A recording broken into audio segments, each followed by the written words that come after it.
اعوذ باللہ من الشیطان الرجیم بسم اللہ الرحمن الرحیم باب الجہر بقراءۃ صلاۃ الفجر عن ابن عباس رضی اللہ عنہما قال انطلق النبی صلی اللہ علیہ وآلہ وسلم فی طائفۃ من اصحابہ عامدین الی سوق عکاظ وقد حیل بین الشیاطین وبین خبر السماء وأرسلت عليهم الشهب فرجعت الشياطين إلى قومهم فقالوا ما لكم فقالوا حيل بيننا وبين خبر السماء وأرسلت علينا الشهب قالوا ما حال بينكم وبين خبر السماء إلى شيء حدث فاضربوا مشارق الأرض ومغاربها فانظروا ما هذا الذي حال بينكم وبين خبر السماء فانصرف أولئك الذين توجهوا نحو تهامة إلى النبي صلى الله عليه وآله وسلم وهو بنخلة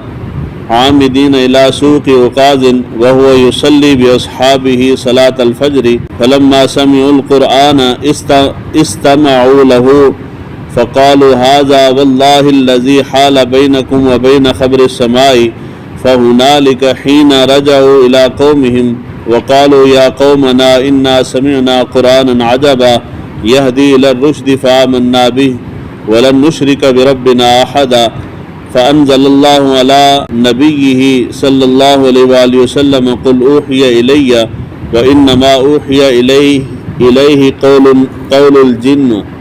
باب ہے فجر کی نماز میں اونچی آواز سے قرات کرنے کے متعلق. اس کے تحت امام بخاری نے روایت نقل کی ہے کہ حضرت عبداللہ بن عباس رضی اللہ تعالیٰ عنہ وہ روایت کرتے ہیں کہ حضور صلی اللہ علیہ وآلہ وسلم اپنے صحابہ کے ساتھ عکاظ کے بازار کی قصد کے ارادے سے آپ روانہ ہوئے، اور اس وقت حال یہ تھا کہ شیاطین اور آسمان کی خبروں کے درمیان کوئی چیز حائل ہو چکی تھی اور شیاطین پہ آگ کے گولے پھینکے گئے تھے، حتیٰ کہ شیاطین اپنی قوم کے پاس گئے اور انہوں نے جا کے اپنی قوم سے پوچھا کہ تمہارے ساتھ کیا ہوا ہے. تو انہوں نے آگے سے صورتحال بیان کی کہ ہمارے اور آسمان کی خبروں کے درمیان کوئی چیز حائل ہو گئی ہے اور آگ کے گولے ہمارے اوپر پھینکے گئے ہیں. تو وہ جو بڑے شیاطین تھے انہوں نے کہا کہ تمہارے ساتھ کوئی نئی چیز واقع ہوئی ہے جو اس سے پہلے نہیں ہوتی تھی. تم ایسے کرو کہ زمین کے مشارق و مغارب کے اندر، یعنی پوری زمین کے اندر گھومو پھرو اور جا کے دیکھو کہ یہ جو حال تمہارے ساتھ ہوا ہے یہ کیوں ہوا ہے، کس وجہ سے یہ آگ تمہارے اوپر پھینکی جا رہی ہے. شیاطین وہاں سے نکلے اور سارا گھومے پھرے حتیٰ کہ وہ تہامہ کے اندر جہاں حضور صلی اللہ علیہ وآلہ وسلم قیام پذیر تھے، کھجور کے باغ کے نیچے حضور صلی اللہ علیہ وآلہ وسلم اپنے صحابہ کو فجر کی جماعت کروا رہے تھے. شیاطین گھومتے گھومتے جب وہاں سے گزرے حضور صلی اللہ علیہ وآلہ وسلم کے پاس سے، تو حضور نماز میں اونچی آواز سے قرات فرما رہے تھے، یعنی قرآن پڑھ رہے تھے. تو شیاطین نے سنا تو وہ ایک اچانک رک گئے اور وہ کان لگا کے سننے لگے قرآن کو.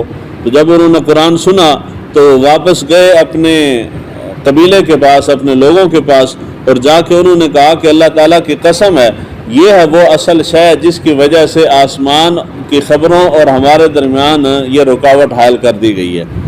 تو اللہ تعالیٰ نے حضور صلی اللہ علیہ وآلہ وسلم کے اوپر وحی نازل فرمائی. کون سی؟ سورہ جن کی وحی نازل اللہ تعالیٰ نے اس وقت فرمائی. یہاں پہ مسئلہ یہ بیان ہو رہا ہے کہ صبح کی نماز کے اندر قرات جو ہے وہ اونچی آواز سے کی جائے. یہ چیز یہاں بیان ہو رہی ہے جیسے کہ ہم کرتے ہیں صبح کی نماز میں اونچی آواز سے قرات ہوتی ہے. اس کے بعد یہاں پہ عکاظ کا ذکر ہے. عکاظ جو ہے یہ زمانہ جاہلیت کے اندر صدیوں سے یہ ایک جگہ تھی اور بہت بڑا رقبہ تھا. طائف سے تقریباً 150 کلومیٹر سعودی عرب کے اندر وہ جگہ موجود ہے. حضور کی بعثت مبارکہ سے بھی پہلے کئی صدیوں سے وہ عرب کا طریقہ چلا آ رہا تھا کہ وہ مستقل بازار نہیں تھا، لیکن ذی القعدہ کے مہینے کے اندر وہ بازار قائم ہوتا تھا 20 دن کے لیے. یہ بعض نے لکھا ہے کہ 2 مہینے کے لیے وہ بازار لگتا تھا. اس بازار کے اندر عرب جو ہے وہ خرید و فروخت بھی کرتے تھے، معاہدے بھی کرتے تھے. جو بڑے ان کے کیس ہوتے تھے ان کے فیصلے بھی وہاں ہوتے تھے، اور شاعری کے مقابلے وہاں منعقد ہوتے تھے. اس بازار کے اندر بڑے بڑے شعراء جمع ہوتے تھے اور مشاعرے ہوتے تھے. ان مشاعروں کے اندر جس شاعر کا قصیدہ جو ہے وہ سب سے زیادہ شہرت حاصل کرتا تھا یا سب سے زیادہ بہترین ہوتا تھا، اس قصیدے کو منتخب کیا جاتا تھا. وہ بیت اللہ کی دیوار کے ساتھ اس کو آویزہ کیا جاتا تھا. وہ پورا سال لگا رہتا تھا. اگلے سال پھر مقابلہ ہوتا، جس کا قصیدہ جیت جاتا وہ پرانا اتار کے یہ لگا دیا جاتا. اس بازار کی طرف حضور صلی اللہ علیہ وآلہ وسلم اس بازار کی طرف نکلے. حضور صلی اللہ علیہ وآلہ وسلم کا طریقہ مبارک یہی تھا کہ ہمیشہ جب بھی میلے لگتے تھے یا اس طرح کے فنکشن وغیرہ زمانہ جاہلیت میں ہوتے تھے تو حضور صلی اللہ علیہ وآلہ وسلم وہاں تشریف لے جاتے اور لوگوں کو اسلام کی دعوت دیتے تھے. یہ ہے اصل دین کی دعوت کا طریقہ. جہاں جہالت کے گڑھ لگیں، میدان لگیں یا اجتماع ہوں، ان اجتماعات کے اندر جا کے دین کی دعوت دینا اس زمانے میں بھی مشکل تھا اور اس زمانے میں بھی مشکل ترین ہے. اسی طرح مشکل ہے جس نے زمانہ جاہلیت میں تھا. یعنی اس زمانے میں کہیں میلہ لگا اور لوگ جو ہے وہ غلط کام، ڈھول تماشا، اس طرح کے کاموں میں مصروف ہوں تو دنیا کا کوئی بندہ جا کے ان کو تبلیغ نہیں کرتا. ان کو پتہ ہے کہ سارے میلے والوں نے پکڑ کے پھینٹی لگا دینی. تو اس زمانے میں بھی یہی ہوتا تھا اور اس زمانے میں بھی یہی ہے. اور اصل تبلیغ یہی ہے کہ جب لوگ غلط کام کے اندر ملوث ہیں، اجتماعی طور پہ ملوث ہیں، تو ان کو جا کے اللہ کی دعوت دی جائے، ان کو سمجھایا جائے. باقی جو وہاں پہ تکلیفیں آئیں گی تو وہ انبیاء کو بھی آئی ہیں، اسی پہ اجر ہے. تو حضور صلی اللہ علیہ وآلہ وسلم وہ تمام عرب وہاں جمع ہوتے تھے تو حضور دین کی دعوت کے لیے وہاں تشریف لے جاتے. حضور تشریف وہاں لے کے گئے اور جنات نے قرآن مجید سنا. اب قرآن مجید جو ہے اس کے اندر اللہ تعالیٰ نے اتنی حلاوت اور اتنا اثر رکھا ہے کہ یہ سخت سے سخت ترین دل کو بھی نرم کرتا ہے، یعنی دلوں کے اوپر اثر کرتا ہے. حتیٰ کہ حضرت ابو بکر صدیق رضی اللہ تعالیٰ عنہ کے بارے میں آتا ہے کہ آپ قرات کرتے تھے تو اتنی خوبصورت قرات کرتے، یعنی گھر کے اندر بیٹھ کے قرات کرتے تھے تو مشرکین کے بچے باہر گلی کے اندر جمع ہو کے کھڑکی کے ساتھ وہ حضرت ابو بکر صدیق کی قرات سنا کرتے تھے. اب وہ ان کو بچوں کے اوپر قرآن اثر کر رہا ہے. اور حضور صلی اللہ علیہ وآلہ وسلم جب قرآن مجید پڑھتے تھے ابتدائی زمانے کے اندر جب لوگ زیادہ مسلمان ابھی نہیں ہوئے تھے تو یہ بڑے بڑے سرداران قریش جو دین کی روشنی میں حضور کی مخالفت کرتے تھے اور قتل کے درپے ہوتے تھے، یہ رات کو چھپ چھپ کے حضور صلی اللہ علیہ وآلہ وسلم کا قرآن سنتے تھے. یعنی قرآن کھینچتا ہے اپنی طرف، قرآن دلوں پہ اثر کرتا ہے. قرآن جو ہے یہ دلوں کا میل ہٹاتا ہے. ساری دنیا کے جتنے بھی کفار و مشرکین ہیں سب کے اوپر قرآن اثر کرتا ہے، صرف مسلمان پہ اثر کوئی نہیں کرتا. مسلمان جتنا قرآن مجید پڑھا لو، نعت پڑھا لو، انسان کو وجد آ گیا، سنی وجد میں جھوم اٹھا ہے جو اس نے پیسے پھینکے ہیں. قرآن سنا لو، نہ قرآن اثر کرتا ہے، نہ قرآن سمجھ آتا ہے، نہ قرآن پڑھنا آتا ہے، نہ قرآن کی طرف رغبت ہے.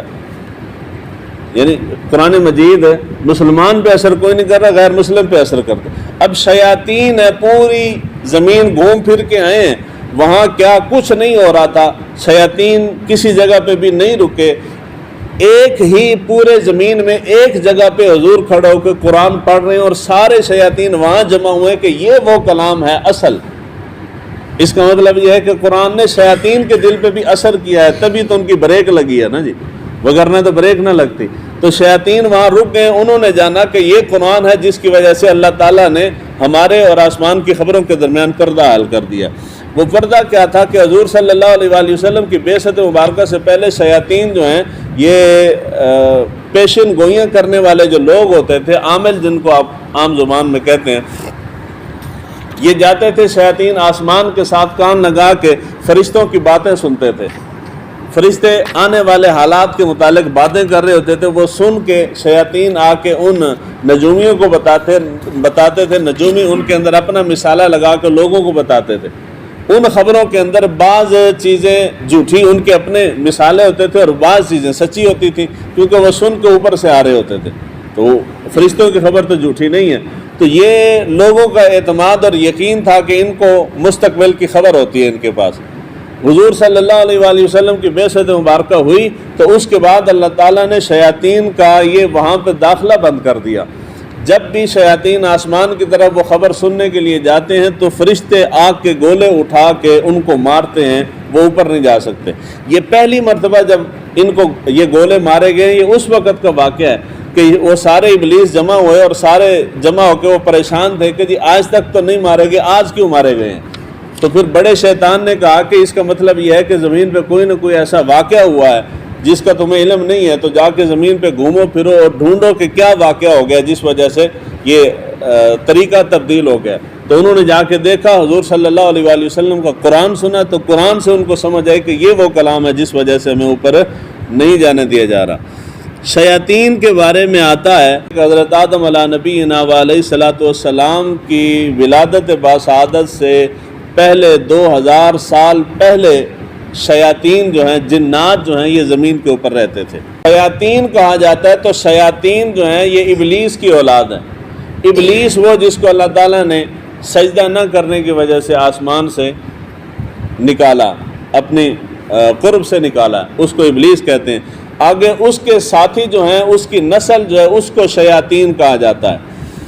جب لفظ آتا ہے جنات کا، تو جنات سے مراد مومن جنات ہوتے ہیں۔ جن کا لفظ ہے تو اس سے مراد مومن جن ہے، مسلمان جن۔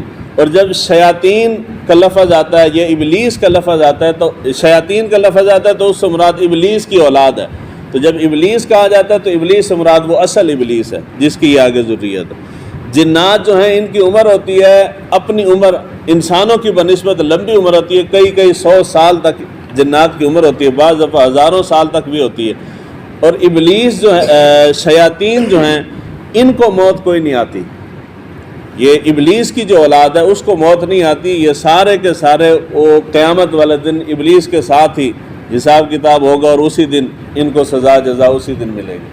باقی عام جنات جو ہیں ان کو موت آتی ہے اور ان کے ساتھ سزا جزا جس طرح انسان کے ساتھ ہوگی، اسی طرح حساب کتاب جنات کے ساتھ بھی، مسلمان جنوں کے ساتھ ہوگا، کیونکہ حضور صلی اللہ علیہ وآلہ وسلم کا فرمان ذیشان ہے۔